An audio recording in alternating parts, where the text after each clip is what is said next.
आज की इस वीडियो में हम लोग एक डिटेल्ड सिलेबस डिस्कस करेंगे for the CLAT PG exam कि नेक्स्ट 30 डेज में आपके लिए कौन से सब्जेक्ट्स ऐसे हैं जिसमें टॉपिक्स ज्यादा इंपॉर्टेंट है, कम इंपॉर्टेंट है, लीस्ट इंपॉर्टेंट है, based upon the recent development जो आपके केसेस आए हैं, जो आपके अमेंडमेंट्स आए हैं, उनके अंदर में क्या इंपॉर्टेंट ज्यादा, क्या इंपॉर्टेंट कम है। हमें क्या लगता है कि आपको अब रिविजन के टाइम पे या जब आप मान लो पढ़ाई करने जा रहे हो तो किस चीज पे आपको ज्यादा टाइम देना है, किस चीज पे आपको कम टाइम देना है, ये पूरा हम लोग डिस्कशन करेंगे। तो इस वीडियो को प्लीज आप लोग लास्ट तक पूरा पूरा प्रॉपरली देखिए। ये जो आपका पीडीएफ है, अगर आप बात कर रहे हो तो ये आपको हमारे संभव लॉ के ऐप के ऊपर फ्री ऑफ कॉस्ट वहां पे अवेलेबल हो जाएगा। तो आप जरूर से ऐप को डाउनलोड करिए, वहां पे आपको फ्री सेक्शन में ये वाला पीडीएफ मिल जाएगा, आप उसको वहां से चेक कर सकते हो। बाकी इस वीडियो को प्लीज आप लोग देखिए इसलिए बिकॉज इसमें कई ऐसे पॉइंट्स है जो मुझे एक्सप्लेन करने पड़ेंगे कि क्यों आपको किस तरीके से पढ़ना है, उनके पीछे का रैशनल क्या है, सब चीजें हैं। तो उसको ध्यान से सुनिएगा और साथ ही में हमारे चैनल को सब्सक्राइब भी जरूर करिएगा। अब देखिए सबसे पहले हम लोग यहाँ पे शुरुआत करते हैं फैमिली लॉ के साथ। तो देखिए फैमिली लॉ का आपका जो सब्जेक्ट है वो आपका एक इंपॉर्टेंट सब्जेक्ट है। इसको हम लोग टेक्निकली हम लोग जब संभव लॉ में हम लोग बात करते हैं तो हम लोग कहते हैं कि देर आर 6 to 7 सब्जेक्ट्स जो कि कंसिस्टेंटली क्लैट पीजी के एग्जाम में आते हैं, जिसमें से family law is one of them. अगर आप पिछले 5 साल का पैटर्न उठा के देखोगे तो हर साल फैमिली लॉ का एक पैराग्राफ आया ही आया। That is why we have mention कि इसमें से इस साल एक पैराग्राफ आने का अच्छा खासा चांस है। अब ये डिपेंड करता है कि 20/6 का पैटर्न है कि आपका 12/10 का पैटर्न है कि 24/5 का पैटर्न है, that is a different thing. लेकिन पैराग्राफ आएगा दैट इज इंपॉर्टेंट। तो आपको उस पैराग्राफ को अटेम्प्ट करने के लिए किन टॉपिक्स को ज्यादा पढ़ना है, उसमें हिंदू लॉ में आप जब बात करते हो तो forms and validity of marriage, restitution of conjugal rights, judicial separation, divorce by mutual consent और इर्रिट्रीवेबल ब्रेकडाउन ऑफ मैरिज, ये टॉपिक्स आपके हिंदू लॉ के अंदर इंपॉर्टेंट हो जाते हैं। अब इसके अंदर हम लोग फैमिली लॉ में बात करते हैं कि कौन से ऐसे टॉपिक्स हैं जो कि जैसे मान लीजिए करंट डिस्कोर्स में चल रहे हैं। तो आपका जैसे डिवोर्स का टॉपिक हो गया, मैरिटल रेप का टॉपिक हो गया, marital rape as a ground for divorce हो गया, मतलब इन चीजों के ऊपर कोर्ट के अंदर केसेस चल रहे हैं, डिस्कशन हो रहा है, यहाँ पे एक डिस्कोर्स में है चीजें, तो उसके ऊपर एक पैराग्राफ आने का थोड़ा बहुत चांस फैमिली लॉ के अंदर बनता है इस बार में। और उसके अलावा अगर आप बात करते हो कि थ्योरी के अंदर अगर जैसे मान लो गए तो पेट टॉपिक्स में आप क्या देख रहे हो कि रेस्ट्रिक्शन ऑफ कंजुगल राइट्स हो गया, जुडिशियल सेपरेशन हो गया, ये ऐसे टॉपिक्स है जिसके ऊपर सुप्रीम कोर्ट ने ओवर द ईयर्स बहुत सारे जजमेंट्स दिए हैं और जिसपे अभी पैराग्राफ जो कि है चांस आने का अच्छा खासा यहाँ पे बनता है इस बार के उसमें। लेकिन अगर मेनली हम लोग बात करते हैं जैसे जो जजमेंट्स अभी आए हैं तो डिवोर्स के ऊपर और क्वालिटी एज अ ग्राउंड की मतलब कैसे उसके अंदर जो आपका वो रहेगा या फिर क्वैशिंग कैसे होगी उन ग्राउंड के बेसिस पे, वो पूरा। और उसके साथ एक जो एलिमेंट होता है इसका क्रिमिनल लॉ के साथ मिला के क्रुएल्टी का और इसका, वो आपको देखना पड़ेगा। तो कहीं ना कहीं ये चीज ऐसी है जो कि देखने वाली है, पढ़ने वाली है।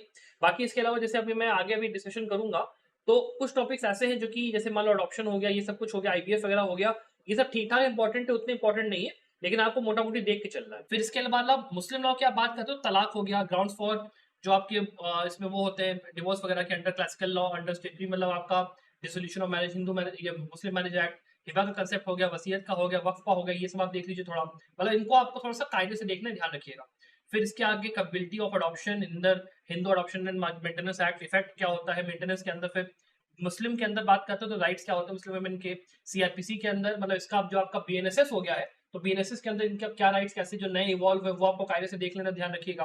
फिर जो इमर्जिंग आपके थोड़े से ट्रेंड है, स्पेशल मैरिज एक्ट हो गया, लिव इन रिलेशनशिप्स है, सेम सेक्स मैरिज है, लिव इन रिलेशनशिप को लेके भी यहाँ पे उत्तराखंड वगैरह में और मतलब बाकी जगहों पे काफी जो लॉज वगैरह अभी आई 2 साल में वो सब, तो ये सब कहीं ना कहीं इंपॉर्टेंट हो जाता है। ज्वाइंट हिंदू फैमिली में करता उसकी पोजीशन, डेट्स, स्त्रीधन वगैरह, ये सब थोड़ा सा आपका इंपॉर्टेंट उसमें आ जाता है। उसके बाद थोड़ा सा लेस इंपॉर्टेंस की बात करोगे तो नेचर ऑफ अडॉप्शन, मतलब इंटरकंडक्शन, ये सब कुछ। उसके बाद कुछ यानी सर्गेसी, आईवीएफ, डोमेस्टिक वायलेंस, ये सब कुछ। फिर पार्टीशन के ये सब जितने कंसेप्ट्स है वो। फिर हिंदू सक्सेशन एक्ट, फिर इसके अंदर जो इंटर स्टेट मान लो दाय कर जाए कोई भी तो उसका क्या होगा, वो सब चीजें। फिर वुमेन का वेलफेयर वाला पूरा, प्री कंसेप्शन, नेटल, ये सब जो एक्ट्स आपके हैं थोड़ा बहुत इनको हल्का फुल्का देखिएगा, बहुत ही देखिएगा, थोड़ा बहुत हल्का हल्का स्कोप है क्योंकि यहाँ पे लोग पूछ लेते हैं, दैट इज वाई हम लोगों ने मेंशन बस कर दिया, हल्का फुल्का देखिएगा, ज्यादा नहीं।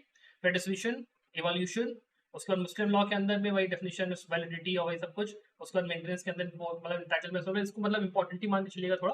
फिर जॉइंट हिंदू फैमिली में ताक्षा देवागा, स्कूल्स इंसिडेंट्स क्या होते हैं खोपासरी के, फिर प्रिंसिपल्स वगैरह हो गए, डोमेस्टिक वायलेंस हो गया, ये हो गया। फैमिली कोर्ट्स एक्ट तो वो था कि अभी आ चुका है 2-3 बार से, तो इतना इंपॉर्टेंट है नहीं, इसलिए इसको उन्होंने ऐसे कम में मेंशन किया है। तो इस तरीके से फैमिली लॉ का आपका हो गया। अगर आप 30 डेज में बात कर रहे हो, रिवीजन के पॉइंट ऑफ व्यू से बात कर रहे हो और या फिर पढ़ने के पॉइंट ऑफ व्यू से बात कर रहे हो, तो आप इसको मैक्स टू मैक्स 1 से लेकर 2 दिन देना, उससे ज्यादा टाइम फैमिली लॉ को देने की जरूरत नहीं है। हिंदू लॉ, मुस्लिम लॉ दोनों आपको देखो निपटाना है, ये आप जान के चलना। और जो आपके रिसेंट केस लॉज है पुराने 2-3 साल के, उनको थोड़ा सा कर दीजिए, लैंडमार्क केस लॉज जो आए उनको कर दीजिए, आपका काम यहाँ पे हो जाएगा हिंदू लॉ की। अगला जो आपका सब्जेक्ट है वो है आपका कॉन्ट्रैक्ट लॉ। अब देखो कॉन्ट्रैक्ट लॉ के साथ भी सेम चीज है। कॉन्ट्रैक्ट लॉ के अंदर में बहुत ज्यादा अभी इस साल भी मतलब बड़े बड़े केसेस नहीं आए हैं, कुछ ज्यादा चेंज हुआ नहीं है यहाँ पे। तो इसमें मोटा मोटी आप ये समझ के चलो कि offer, invitation to treat, acceptance हो गया, इफेक्ट्स ऑफ वॉइडेबल एग्रीमेंट्स वगैरह क्या हो गए, और इनके जो मेन मेन टॉपिक्स होते हैं मतलब जैसे ब्रीच ऑफ कॉन्ट्रैक्ट है, या फिर आपका जैसे मान लो कि रेस्टिट्यूशन होता है, या फिर आपका मान लो एग्रीमेंट कैसे बना, क्या बना, ये सब ये जो छोटे छोटे टॉपिक्स होते हैं इनको आप थोड़ा सा देख के चलते हो। उसके अलावा कंसिडरेशन की कैपेसिटी हो गया, फ्री कंसेंट हो गया, कोर्जन हो गया, अनलॉफुल कंसिडरेशन हो गया, बेलर बेली के राइट्स हो गया, फिर सोगा में आप चले जाओ सिर्फ फुट एक्ट। इसके अंदर आप जो है मेन मेन जो टॉपिक्स है उनको अगर आप बात कर रहे हो तो कंडीशंस और वारंटीज और जो आपके राइट्स होते हैं, अनपेड सेलर रेमेडीज जो होती हैं बीच ऑफ कॉन्ट्रैक्ट के लिए, ये मतलब इंपॉर्टेंट पार्ट है, इसको थोड़ा सा देख के चलिएगा। फिर एनआई एक्ट के अंदर अगर आप बात करें टॉपिक तो डिसऑनरिंग 138 में थोड़ा सा कार्य से कर लीजिएगा, उसमें का चांस है यहाँ पे थोड़ा सा पैरा आने का। उसके अलावा अगर आप बात करते हो फॉर्मेशन ऑफ कॉन्ट्रैक्ट में standard form of contract, online contract हो गया, consideration capacity to enter contract हो गया, डिस्चार्ज ऑफ कॉन्ट्रैक्ट्स हो गया, परफॉर्मेंस ऑफ फ्रस्ट्रेशन वगैरह हो गया कॉन्ट्रैक्ट का, सब ब्रीच हो गया वगैरह। इसके अलावा इंडemnity मतलब गारंटी एजेंसी वाले में आ जाते हो तो इसमें डिफरेंसेस क्या है, राइट्स क्या है, बेलर बेली के क्या राइट्स है, आपका एजेंट और प्रिंसिपल का क्रिएशन, वो सब चीजें जो पूरा है। पार्टनरशिप एक्ट के अंदर जैसे आते हो तो मतलब इसमें बेसिकली कॉन्ट्रैक्ट के अंदर में सारे एक्ट्स आपको कवर करके दे देना, कौन कौन से इंपॉर्टेंट टॉपिक्स है वो भी आप देख लो उस हिसाब से। तो इनकमिंग आउटगोइंग पार्टनर्स का डिस्क्रिप्शन, उसके कॉन्सिक्वेंसेस क्या है, सुबह के अंदर डेफिनेशन सेल है, एग्रीमेंट टू सेल का क्या है वो आप पूरा देख लीजिए। उसके बाद यहाँ पे लास्ट में अगर आप आते हो तो मीनिंग एंड स्कोप यहाँ पे क्या है कॉन्ट्रैक्ट का, रेमेडीज जो आपकी होती हैं और क्वांटम मेरिट और उसके बाद पॉजिटिव कॉन्ट्रैक्ट। फिर पार्टनरशिप के अंदर जाओगे तो आप नेचर ऑफ पार्टनरशिप फॉर्म और डाइज जो आपकी राइट्स और ड्यूटीज होती हैं इंटर से जो आपके पार्टनरशिप्स में होती है वो। फिर सुबह के अंदर पासिंग ऑफ प्रॉपर्टी वो क्या होता है, सब कंसेप्ट है वो। नेगोशिएबल इंस्ट्रूमेंट काइंड्स ऑफ जो आपके इंस्ट्रूमेंट्स है मतलब हुंडी हो गया, ये हो गया, वो सब कुछ पूरा। होल्डर होल्डर एंड ड्यू का क्या है, फिर आपका मटेरियल ऑल्टरेशन, कॉस्ट चेक जो उसकी पूरी वो सब डिटेल्स वगैरह होती है वो सब अपना थोड़ा सा देख लीजिए। तो आपका मोटा मोटी कॉन्ट्रैक्ट्स में काम हो जाएगा। इसका भी मतलब मान के चलिए कि एक पैरा आएगा, ये भी वन ऑफ द मैं कहूंगा बिग 7 बिग 6 सब्जेक्ट्स में ये पार्ट है, तो इसका पैरा आने का पक्का पक्का चांस है। तो इसको आप कायदे से मतलब थ्योरी इसकी करके जाइएगा, और इसको भी आप मैक्स टू मैक्स 1 से लेकर 2 दिन में निपटाइए, उससे ज्यादा टाइम इसको मत दीजिएगा। और बिकॉज बहुत डिफिकल्ट नहीं है, फैमिली लॉ भी उतना डिफिकल्ट नहीं, तो इसको इस हिसाब से आपको लेकर चलना है। उसके बाद हम लोग का जो अगला सब्जेक्ट है जिसकी हम लोग यहाँ पे बात कर रहे हैं वो है आपका कंपनी लॉ। अब कंपनी लॉ के देखो सबसे बड़ी प्रॉब्लम क्या है, ऑल्दो इसमें से भी ये बिक्स मतलब एक ऐसा सब्जेक्ट है जिसमें हर साल पैरा आता ही आता है। प्रॉब्लम इसकी ये है कि यहाँ पर इसको पढ़ना अगर आपने पहले नहीं पढ़ा है तो वो बहुत कठिन होगा। तो it is up to you कि अगर आपको इसको पूरा पढ़ना है, फ्रॉम स्क्रैच पढ़ना है, कि डिटेल में जा जाके पढ़ना है, तो आप पढ़िए। अगर आपका मन नहीं हो रहा है तो इसको मैं आप कहूंगा कि आप छोड़ दो, या फिर अगर आप थोड़ा बहुत रिवाइज कर सकते हो रिवाइज कर लो टॉपिक्स के हिसाब से जो हम लोग बताने जा रहे हैं। तो सबसे इंपॉर्टेंट टॉपिक्स को आप कायदे से कर लो। जैसे अगर आप बात करते हो तो जैसे अभी ग्रुप ऑफ कंपनीज का जैसे टॉपिक होता है, उसमें से कॉक्स एंड किंग का एक सॉरी कॉन्स का मतलब उसका एक नाम था, केस मुझे याद नहीं आ रहा, कॉन्स्टिट्यूशन बेंच का बड़ा इंपॉर्टेंट डिसीजन था। तो उसके अंदर में जो चीजें आई, क्या चीजें बोली गई वो आप देख लिया आपने थोड़ा सा। उसके अलावा आपका आर्बिट्रेशन जैसे होता है, तो आर्बिट्रेशन और जो आपका कंसेप्ट है कंपनी, इसका मतलब एक इंटरसेक्शन कि आर्बिट्रेशन एक्ट भी प्लस कंपनी लॉ मिला के पूछा जा रहा है, तो थोड़ा सा आपको उस तरीके से चीजों को लेकर चलना है। फिर जैसे मान लो अगर मान लो बात होती है और टॉपिक्स की, तो इनकॉर्पोरेशन ऑफ कंपनी में जैसे जाते हैं तो lifting of corporate veil, doctor ultra vires, constructive notice, indoor management, ये सब कुछ। फिर ह्यूमन एजेंसीज के अंदर डायरेक्टर्स, उनकी पोजीशन, अलॉटमेंट ऑफ डायरेक्टर्स, उनका आइडेंटिफिकेशन नंबर वगैरह, CSR 135 वगैरह सब कुछ पूरा। उसके बाद कंपनी हो गया, एक्सपल्जन हो गया, डिमर्जर मर्जर हो गया। उसके बाद डायरेक्टर्स, उनका need, role, constitution, power, liabilities, board की सब कुछ सारा सारा मतलब मैनेज और ये सब कुछ पूरा, मतलब जितना भी टॉपिक्स यहाँ पे हैं वो सारे के सारे आपको करके चलने हैं। अब इसके अलावा मान लो कि टॉपिक्स आपको कायदे से पढ़ने हैं, तो जैसे मैंने अभी पहले भी बताया था आपको वीडियो में कि आप हमारा जो कंप्लीट आपका लास्ट इंटरप्रिटेशन कोर्स है उसको ज्वाइन करने का सोच सकते हो, बस उसके अंदर ये सारे टॉपिक्स जो है उनको हम लोगों ने पढ़ाया है। उसके से जुड़े हुए जो केस लॉज है इंपॉर्टेंट वाले 2024 के लैंडमार्क केस लॉज पूरे के पूरे हम लोगों ने वहां पे आपको दे दिए हैं। और उसका जो कॉस्ट है वो आपका 3699 है दिवाली वाले ऑफर में। तो अगर आपको स्टूडेंट्स एनरोल करना है उसको चेकआउट जरूर से करना। नहीं तो अगर आपको केवल केस लॉज चाहिए, आपको केवल मॉक पेपर्स चाहिए, तो आप केवल 2699 में कोर्स में एनरोल कर सकते हो, जो आपका हमारा जो अभी आपको लेफ्ट स्क्रीन में दिख रहा होगा वो आप एनरोल कर सकते हो। तो आपके ऊपर आप चाहो तो उसको देख सकते हो। इसके बाद बात करते हैं अगला उसमें हम लोग। तो इसके बाद देखो इनकॉर्पोरेशन ऑफ कंपनी जैसे है तो इसमें promoters, memorandum, articles association, certificate of corporation, आपके इन्वेस्टमेंट्स, लोन, डिविडेंड्स वगैरह हो गया, डिविडेंड डिक्लेरेशन हो गया, अनपेड डिविडेंड हो गया, मतलब डिविडेंड्स का पूरा आपका जो पूरा चीज है वो।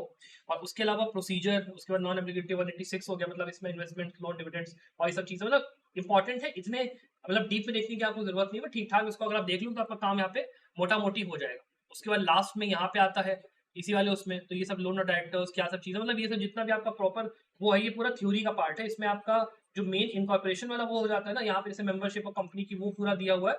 ये सब थोड़ा-सा हल्के में भी करोगे तो चलेगा आपका, तो ये मोटा-मोटी कंपनी लॉ का आपका हो गया। एक पैराग्राफ इसमें से आता है, इसको भी अगर आप करने का सोच रहे हो, तो 1 से 2 दिन से ज़्यादा टाइम मत देना, पहली बात ये। दूसरी बात ये कि आप लोग अगर नहीं पढ़ा है आपने कंपनी लॉ, तो इस बार आप छोड़ दो। एक पैराग्राफ आएगा, ज़्यादा आपको नुकसान नहीं होगा, उसको छोड़ दो तो बेटर ही रहेगा। उसके बाद जो आपका अगला टॉपिक, अगला सब्जेक्ट जो हमें कहीं न कहीं पता है कि इम्पोर्टेंट है, वो है आपका constitutional and administrative law, the most important subject है, ठीक है? और इसके अंदर आप समझ लो 3 से 4 पैराग्राफ इसके इन रिलेशन विद, मान लो इलेक्शन लॉ हो गया, in relation to administrative law हो गया, in relation to labour law हो गया, एनवायरनमेंट लॉ हो गया, कहीं से भी इंटरसेक्ट करके आएगा ही आएगा। तो इसको आपको कायदे से करना है, कम से कम 4 से 5 दिन का टाइम लेके कॉन्स्टिट्यूशन को आराम से रिवाइज या पढ़ने का अपना सोचिएगा। It is very, very, very, very, very important. अब इसके अंदर क्या-क्या टॉपिक्स आपको देख के चलने हैं, वो मैं आपको बताना शुरू करता हूँ। सबसे पहले जैसे कॉन्स्टिट्यूशन के अंदर सोर्स एंड जो आपका फ्रेमिंग ऑफ इंडियन कॉन्स्टिट्यूशन है, टीपीएसपी के साथ रिलेशन उसका क्या है, वो सब कुछ, पार्लियामेंट्री गवर्नमेंट का फॉर्म क्या होता है, टाइप क्या होता है। बिकॉज़ इस बार देखिए जो जजमेंट्स आए हैं, बहुत सारे ऐसे जजमेंट्स हैं जो कि 7 जजेस और 9 जजेस की आपके कम से समझ लो 6 से लेके मतलब 6-7 ऐसे जजमेंट्स आए हैं जो कि बहुत ज़्यादा इंपॉर्टेंट, 7 से लेके 9 जजेस बेंच के आए हैं। और उसके अंदर में इंटरप्रिटेशन ऑफ स्टैट्यूट्स की भी बात उन्होंने थोड़ा बहुत उसके अंदर इंटरफेरेंस डाला है। सिटीजनशिप जैसी आपकी होती है उसके ऊपर एक बहुत ही इंपॉर्टेंट जजमेंट अभी आया है। जैसे अभी इंटॉक्सिकेशन जो होता है, लिकर की जो बात होती है, तो उसके अंदर इंडस्ट्रियल लिकर जो है उसका क्या यूज़, अभी ये 1-2 दिन पहले जजमेंट अभी रिसेंट में आया है, उसको उन्होंने एक्सप्लेन करा है। तो ये जजमेंट जो है आपकी 100% है कि इसमें से 1 या 2 जजमेंट्स तो पूछे जाएँगे ही जाएँगे इस बार के एग्ज़ाम में, तो आपको उनको कायदे से करके देना है। 2024 के साल में आए हैं।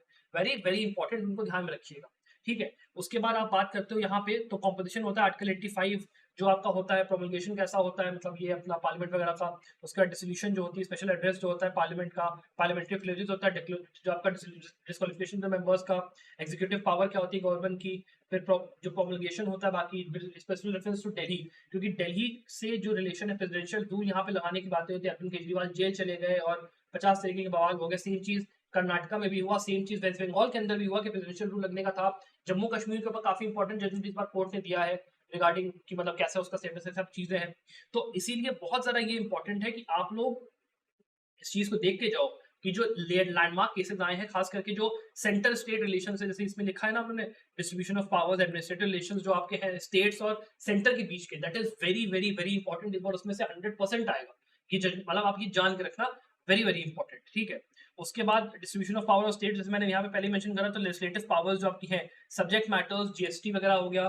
फिर आपका जो 10th शेड्यूल है, 10th शेड्यूल के अंदर जो आपका तीनों उसमें डिवाइड हो जाता है पावर्स यहाँ पे कि सेंट्रल गवर्नमेंट की कितनी पावर है, स्टेट गवर्नमेंट की कितनी पावर है, उस हिसाब से सब कुछ आपको मतलब कायदे से यहाँ पे थोड़ा बहुत मैं कहूँगा देख ही चलना पड़ेगा इन सब चीज़ों को। वो बहुत ही ज़्यादा यहाँ पे कहीं न कहीं इसको कहोगे इम्पोर्टेंट बन जाता है। और उसके अलावा आप ये समझ के चलो कि अ, जैसे न्यू क्रिमिनल लॉज़ आए हैं, तो न्यू क्रिमिनल लॉज़ के अंदर आर्टिकल 21 है जैसे, तो article 21 itself becomes important because under trial prisoners के अंदर उन्होंने एक जजमेंट दिया जिसमें उन्होंने कहा कि हाँ भाई, जो भी प्रोसेस है यहाँ पे पुराने वाले लॉज़ के हिसाब से उसको हम 142 के पावर के अंदर ही चलाएँगे, अपना करेंगे। तो ये जजमेंट्स के अंदर बात बोली गई है।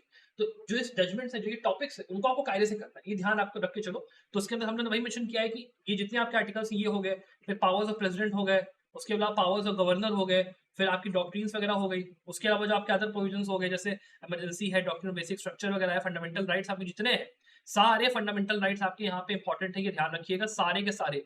और expensive interpretation with relation to right to privacy, gay rights, living relations, सब कुछ आपको कायदे, फैमिली लॉ है बल्कि मैंने ये चीज मेंशन करी, उसको कायदे से करके चाहिए, that is very important. Article 20 से लेकर 22 21 पूरा बहुत इंपॉर्टेंट है। फिर राइट टू कॉन्स्टिट्यूशनल रेमेडीज, आपका हेबियस कॉर्पस, मैंडेमस हो गया, सर्चरी, ये सब हो गया, जुडिशियल रिव्यू का स्कोप हो गया। उसके बाद आपका एक डिटेल एनालिसिस आपको करनी है रिगार्डिंग डीपीएसपी में, और उसमें आपको स्पेशल रेफरेंस रखना है 38, 39A, 41, 43B, 44, 45, 48 और 50 का, बहुत इंपॉर्टेंट है। उसके अलावा लेजिस्लेटिव जो आपके फंक्शंस होते हैं उसमें parliamentary control of delegated legislation, because delegated legislation के ऊपर में जजमेंट्स आपके इंपॉर्टेंट आए हैं। स्टेट और सेंटर का जो पूरा एक नेक्सस है वो आपको कायदे से देखिए देना, that is why this is very, very important admin law के अंदर में। उसके अलावा जुडिशियल कंट्रोल मतलब ये सब कुछ पूरा आपका हो गया, ऑर्डिनरी पार्टम हो गया, आपका 246A हो गया, आपका जो related to goods and taxes वाला है, क्योंकि इस बार निर्मला सीतारमन ने आपने देखा था किस तरीके से अलग अलग चीजें उन्होंने चेंज करी है लॉ के अंदर when it comes to taxation और सब चीजों में वो आया, तो उसके ऊपर भी यहाँ पे कहीं ना कहीं आने का चांस है पैराग्राफ, तो उसको आपको कायदे से लिख के चलना है। उसके बाद अगर आगे हम लोग बात करते हैं from the point of view of कि भैया हमें कॉन्स्टिट्यूशन लॉ में क्या करना है, तो if you talk about medium importance में, तो यहाँ पर कहीं ना कहीं आपका, एक सेकंड रुक जाइएगा, ये आता है कि जैसे कॉन्स्टिट्यूशन लॉ से बात करते हो तो स्टेट लेजिस्लेचर उनकी कॉम्पिटेंस और इम्यूनिटी वगैरह हो गई, जुरिसडिक्शन जो आपका हाईकोर्ट वगैरह का है, क्या पावर्स है कैसे है सब कुछ वो पूरा। फिर आपका कल्चरल एंड एजुकेशनल, आपका जो मतलब ये रिलीजियस कल्चरल एजुकेशनल राइट्स 25 से लेकर 30 है, वो मीडियम इंपॉर्टेंस का, उतना इंपॉर्टेंट अभी नहीं तो उसको हल्का लेके चल सकते हो। फिर कितना फंडामेंटल राइट्स के अंदर क्या ड्यूटीज है, ड्यूटीज 51A के अंदर क्या क्या दी है, कैसे है क्या है, वो पूरा आपको देख के चलना है। फिर यहाँ पे प्रोसीजरल कंट्रोल, लिटिगेटेड लेजिस्लेशन का सब डेडिकेशन वगैरह वो सब कुछ। फिर इसके बाद लोकायुक्त, लोक पावर, उनकी प्रोसीजर वगैरह वो थोड़ा सा हल्का फुल्का। फिर जो आपके एडीआर मैकेनिज्म है, सीपीसी प्रोविजंस के साथ जो आपका 89 वगैरह इसमें थोड़ा सा वो। उसके बाद आपका कॉन्स्टिट्यूशनल रेमेडीज के अंदर रेट हो गया, सुपरवाइजरी हो गया। फिर आपका rate jurisdiction and private sector का जो उनके अंदर अभी उनको एक राइट जैसे सब चीजें हैं, सब्सटेंशियल क्वेश्चन ऑफ लॉ क्या होता है वो सब कुछ पूरा। फिर आर्टिकल 12 का, जो 12 का है मतलब जो स्टेट हो गया, फिर डॉक्ट्रिन ऑफ एक्टिव सेवरेबिलिटी है, ये सब कुछ पूरा मतलब थोड़ा उसमें भी है इसमें भी है, तो आराम से इसको हल्का फुल्का देख के आप चल सकते हो। उसके बाद लास्टली इसमें आप बात करते हो लेस इंपॉर्टेंट टॉपिक्स में, तो क्लासिफिकेशन जो होगी कॉन्स्टिट्यूशन के सेलिएंट फीचर्स वगैरह हो गए, उसके अलावा पार्लियामेंट्री सॉवरेनिटी हो गई, प्रेसिडेंट्स हो गए, फिर आपका ये जीएसटी वगैरह जितना हो गया, फिर आपका 300 ए पार्टी, ये सब कुछ पूरा। उसके बाद आपका एजुकेशन हो गया, right to exploitation of labour, ये सब कुछ इंपॉर्टेंट अब नहीं है। फिर उसके बाद आपका डायरेक्टिव प्रिंसिपल्स हो गए, इंडिपेंडेंस और जुडिशरी वगैरह हो गया। एडमिनिस्ट्रेटिव लॉ के अंदर ये सारी चीजें आपकी वही सब, एडमिनिस्ट्रेटिव लॉ की मेन जो मतलब स्टार्टिंग का जो होता है पूरा वो है। उसके बाद लेजिस्लेटिव फंक्शंस में आपका वही सब कुछ हल्का फुल्का देख लो यार, इसको ज्यादा उसमें दिमाग लगाने की जरूरत नहीं है। डेवोल्यूशन हो गया, बाकी ये सब कुछ चीजें हो गई ये पूरा।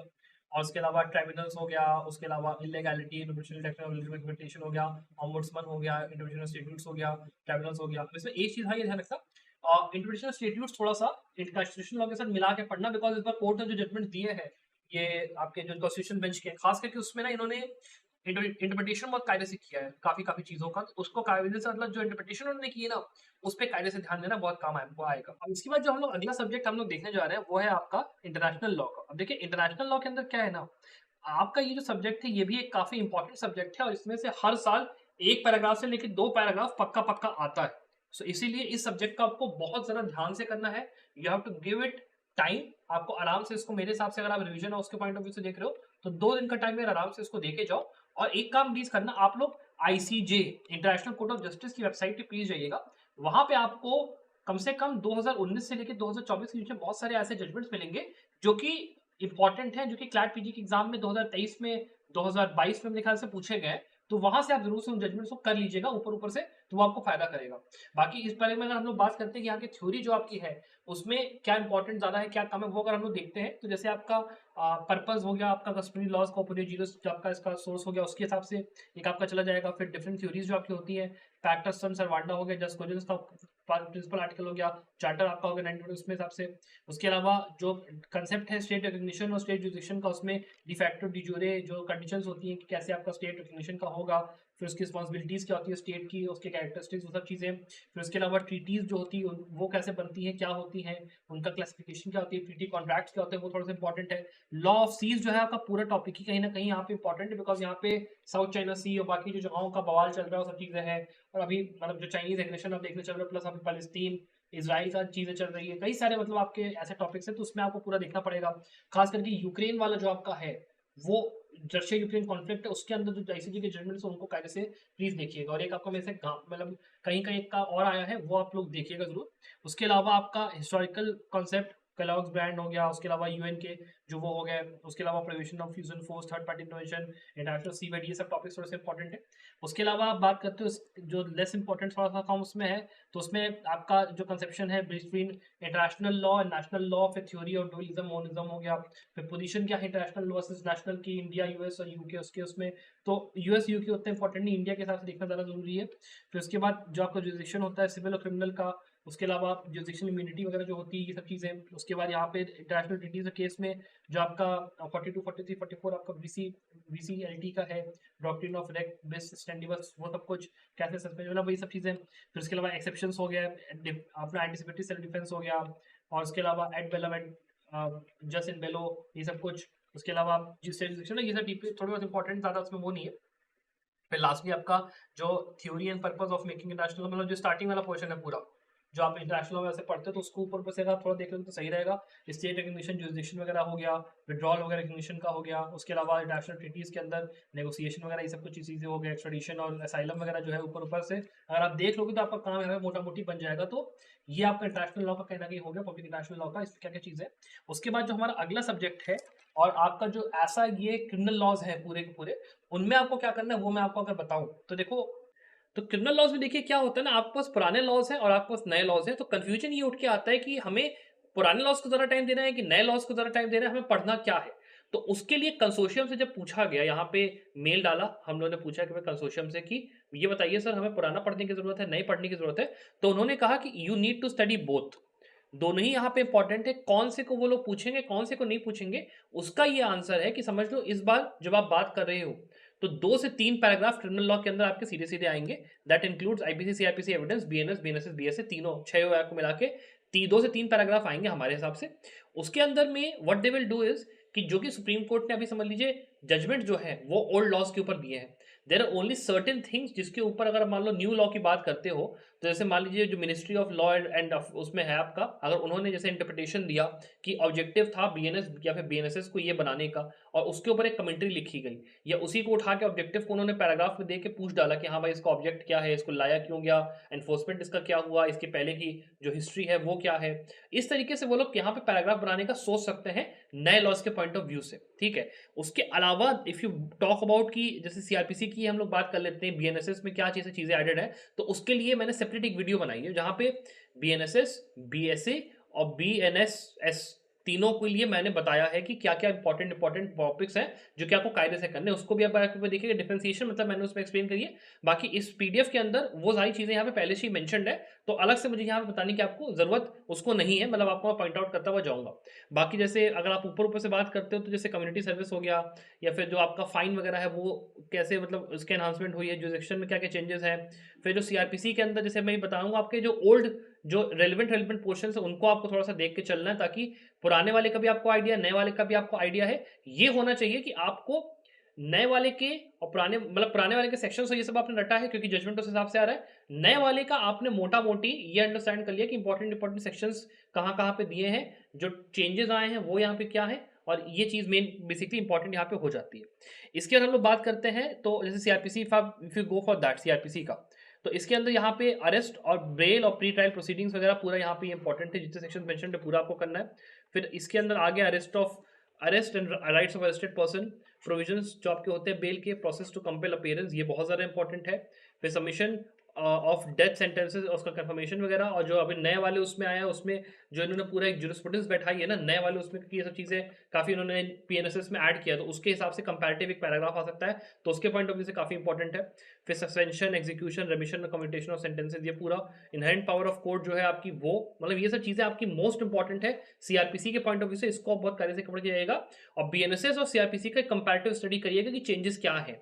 उसके बाद जैसे यहाँ पे और जो अगर आप चीज़ें देखते हो तो जो कि बेसिक कंसेप्ट हैं कि bailable offence, non bailable offence का क्या है, cognizable offence, charge, police investigation report, उनकी जो मतलब डेफिनेशन क्लॉज है या फिर जो पूरा वो है वो आपको पूरा कायदे से देख के जाना है। इवन बीएनएसएस में भी डेफिनेशन क्लॉज को कायदे से देख के जाएगा, कुछ नई चीज़ों की डेफिनेशन ऐड करी, कम्युनिटी सर्विस जैसे मैंने बताया था, बेल बॉन्ड हो गया, बाकी चीज़ हो गई, उनको आपको कायदे से करना है। उसके अंदर में फिर कमेंसमेंट जो होता है, जो प्रोसीजर फॉर मजिस्ट्रेट जब वो करता है प्रोसीडिंग्स, उसके लिए इंपॉर्टेंट आपका वो पढ़ के जाना है। फिर framing end of charges and jointer of charges जो आपका होता है वो, उसके अंदर एक केस है आपका शरीफ अहमद से स्टेट ऑफ यूपी, उसको कायदे से थोड़ा सा देख के जाएगा। इस केस के पॉइंट ऑफ व्यू से इस पर चांस है कि क्वेश्चंस आए।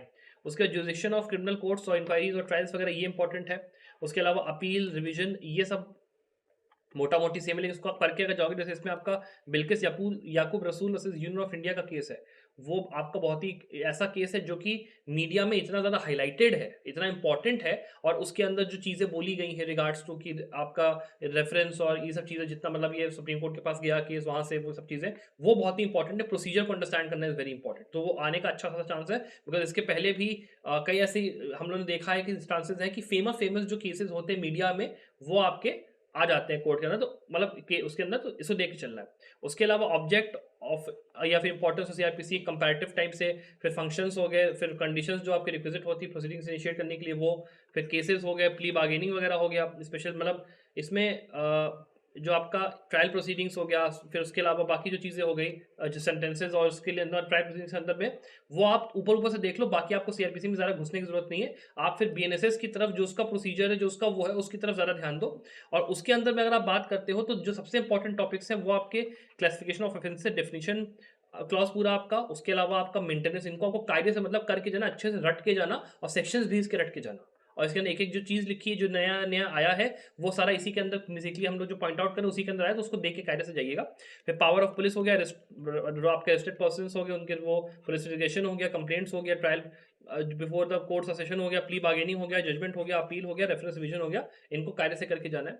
उसके बाद जो इंट्रोडक्शन है, मतलब इसकी क्या है, इंपॉर्टेंस क्या है, फिर जो आपकी क्लासेस ऑफ कोर्ट्स होती हैं, वो आपकी क्या होती है, एग्जीक्यूटिव मजिस्ट्रेट्स की क्या पावर होती है, फिर राइट्स जो अरेस्टेड पर्सन के होते हैं वो सब कुछ, एफआईआर वगैरह हो गया, सम्मन हो गया, प्रोक्लेमेशन अटैचमेंट हो गया, ये सब कुछ मतलब जितना हम लोगों ने मेंशन यहाँ पे किया, दिस इज समथिंग जो कि आपको ठीक-ठाक करके जाना है। और बाकी की ये जितने टॉपिक्स आप देख रहे हो, इनको आप ऊपर-ऊपर से भी कर लोगे, तो आपका काम यहाँ पे मोटा-मोटी चल जाएगा, ज़्यादा आपको डीप में जाने की ज़रूरत नहीं है। उसके बाद हम लोग बात कर लेते हैं यहाँ पे लॉ ऑफ एविडेंस की। देखो यार, लॉ ऑफ एविडेंस एक ऐसा सब्जेक्ट है ना, जो कि एक नीश सब्जेक्ट आप उसको कह सकते हो। मतलब ये जब भी अगर आपका पूछा जाएगा पैराग्राफ इसका, तो हमेशा या तो ये आईपीसी के साथ बंडल होके, या फिर सीआरपीसी के साथ इसको अटैच करके ही पूछा जाए। जैसे मान लो डायरी डेथ हो गया, डायरी डेथ के अंदर जो आपके एविडेंस की वो पूरी रहती है, वो पूरा जैसे मिला के ये लोग पूछ लेते हैं। या और चीज़ों में जैसे आपका एक रेफरेंस रहता है ना, एविडेंस के साथ मिला के पूछा, वो रहता है एविडेंस इन इटसेल्फ। और या फिर आपका जैसे फॉर इंस्टेंस बीएसए हो गया इन इटसेल्फ, इलेक्ट्रॉनिक एविडेंस को छोड़ के बीएसए के अंदर कुछ नया यहाँ पे ज़्यादा ऐड नहीं किया गया, तो इतना ज़्यादा यहाँ पे आपको इसमें टाइम देने की जरूरत नहीं है। एविडेंस लॉ के अंदर जो चीज़ें हैं बस उसको एक्जैक्टली वैसे ही पढ़ लीजिए। टॉपिक्स यहाँ पे हम लोगों ने इसको मेंशन कर दिया है। इसका पीडी मतलब आपको जो पीडीएफ वगैरह इसका है, आपको उस पर मिल जाएगा संभव लॉ के ऐप पे, वहाँ जाके इसको देख लीजिएगा। इसमें बहुत ज़्यादा टाइम यहाँ पे लगाने का मतलब है नहीं, मैंने सब कुछ यहाँ पे मेंशन कर दिया है। अब इसमें देखिए, आईपीसी की जब आप बात करते हो, तो आईपीसी के अंदर 2 पैराग्राफ अगर आप कहते हो, तो आने का इस बार चांस है। अगर मान लो जो पेपर है वो पैटर्न उसका ऐसा रहा कि उन्होंने 20 या 24 पैराग्राफ देने का सोचा, तो आने का अच्छा खासा चांस है। इसके अंदर भी आईपीसी को आपको स्टैंड अलोन पढ़ना है, बीएनएस को इसके साथ मिला के आपको पढ़ना है, मतलब कंपैरेटिव स्टडी लेके चलनी है। जो नए-नए प्रोविजंस आए हैं, उनको आप कायदे से देख लो। जो आपका नया-नया ऑफेंसेस ऐड हुआ, उसको कायदे से देख लो। जहाँ-जहाँ भी पनिशमेंट एनहांस हुई, उसको आप देख लो, आपका काम हो जाएगा। बाकी आईपीसी के अंदर अगर आप बात कर रहे हो, तो आपका ये पूरा इंट्रोडक्शन, उसके बाद जनरल एक्सेप्शंस पूरा अपना देख के जाना, कायदे से यार आने का चांस है। कोहेरेंट जो फॉर्म्स ऑफ क्राइम होते हैं, उसके अलावा क्रिमिनल कॉन्स्पिरेसी वगैरह हो गया, ऑफेंसेस अगेंस्ट प्रॉपर्टी हो गया, ये पूरा आपको देख के जाना है। उसके अलावा आप बात करते हो यहाँ पे अटेम्प्ट अबेटमेंट हो गया, ऑफेंसेस अगेंस्ट ह्यूमन बॉडी वगैरह हो गया, ये इंपॉर्टेंट पर उतना इंपॉर्टेंट नहीं है। ये सब पूरा आपका क्वालिटी और ये आपका पूरा जो है फैमिली लॉ के साथ रिलेट करके इसको पढ़ना। फिर मिसलेनियस के अंदर ये पूरा आपका पोर्शन हो जाएगा।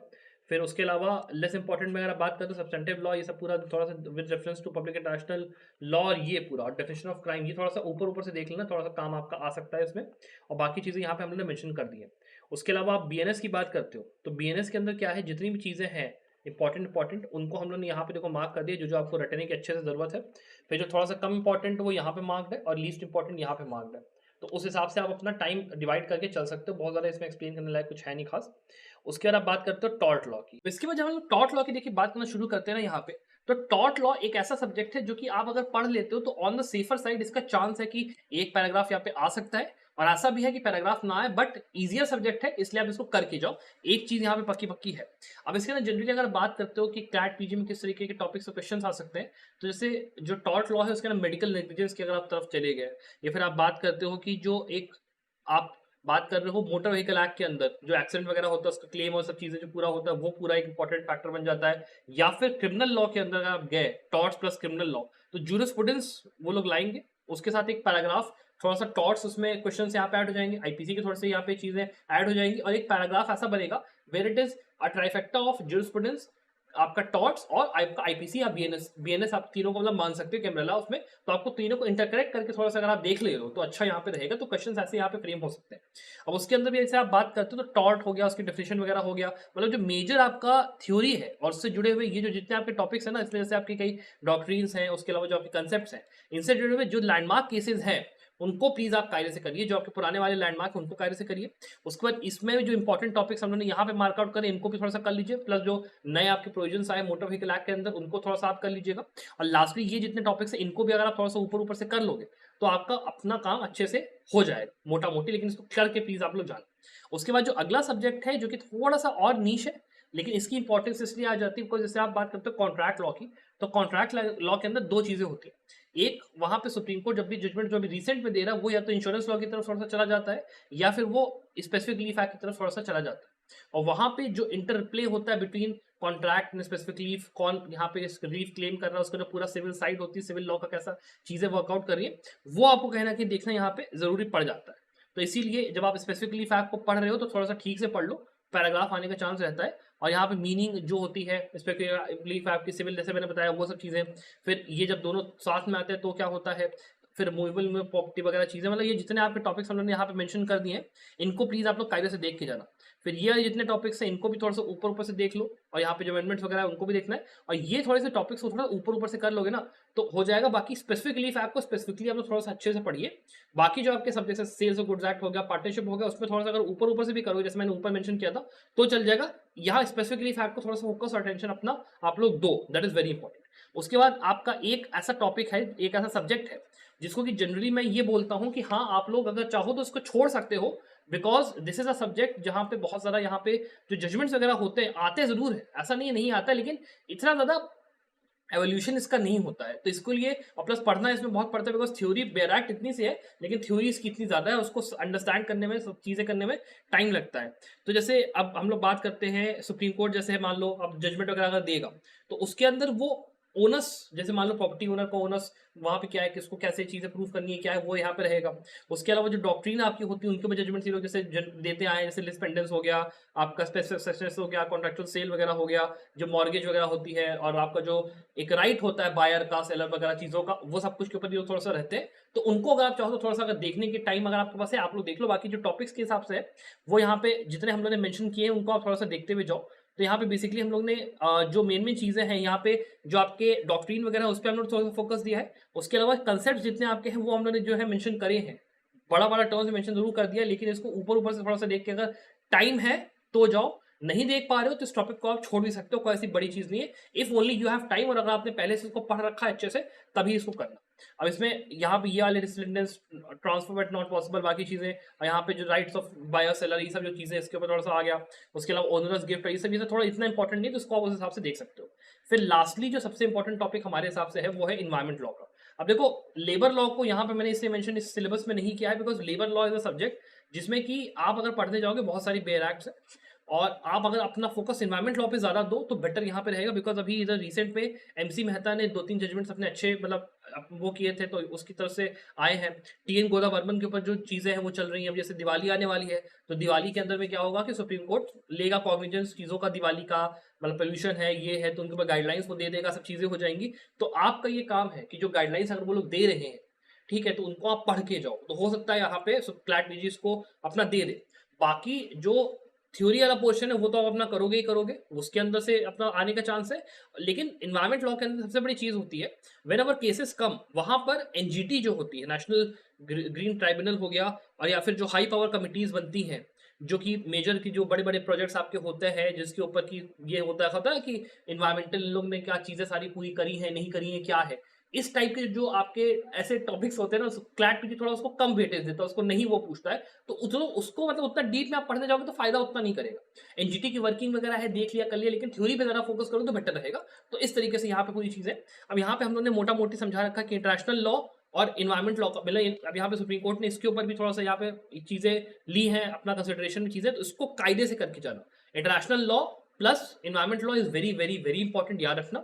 उसके अलावा आपका कंट्रोल, आपका पोल्यूशन पे कॉमन लॉ का एस्पेक्ट्स वगैरह हो गया, कॉन्स्टिट्यूशनल और ये सब चीजें हो गया, रोल ऑफ जुडिशरी हो गया, इन्वायरमेंट प्रिंसिपल्स जो आपके हैं ये तीनों। उसके अलावा ये वाला आपको वाटर एक्ट के अंदर इसका ये, फिर इसके अलावा जो मूवमेंट्स वगैरह आपकी हुई है वो सब कुछ।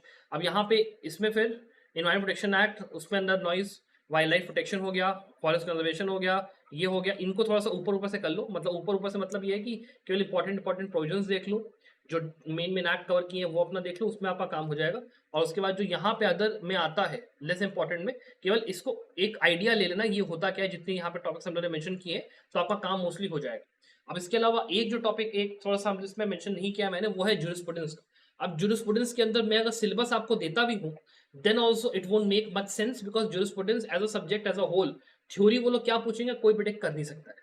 इसीलिए आपको ज्यूरिस्प्रूडेंस के अंदर में जो बेसिक बेसिक होता है, जैसे आपके स्कूल से ज्यूरिस्प्रूडेंस हो गए, फिर आपके जो थ्योरीज वगैरह हो गई आपकी, जो लीगल राइट्स है, फिर आपका सोर्सेज हो गया, बाकी चीजें हो गई, जूरिस्प्रूडेंस आया कैसे, लॉ क्या होता है, बाकी चीज, मतलब पूरा ही एक बेसिक अपना अंडरस्टैंडिंग लेके जो एग्जाम में, और थोड़ा सा मॉक्स वगैरह की, अगर आपके पास एनरोल्ड हो हमारे कोर्स में तो मॉक्स की प्रैक्टिस कर लो, आपका मोटा मोटी काम जूरिस्प्रूडेंस में हो जाएगा, उसमें कुछ स्पेशल साइंस यहाँ पे नहीं लगेगी। बाकी जितने सब्जेक्ट्स है वो मैंने आपको बता दिए। लेबर लॉ मैंने आपको यहाँ पे नहीं कवर किया बिकॉज वो उतना इंपॉर्टेंट हमें लगता नहीं एट दिस पॉइंट कि आपको पढ़ना चाहिए। टीपीए हम लोग उसकी जगह पे थोड़ा सा रिप्लेसमेंट के लिए दे दिया, कर पा रहे हो तो कर लो यार। अपार्ट फ्रॉम दैट, अगर आप अपने कोर्सेज में एनरोल्ड हो तो वहाँ पे आप चेकआउट कर सकते हो, बाकी मेजर चीजें जो है मैंने यहाँ पे बता दी है।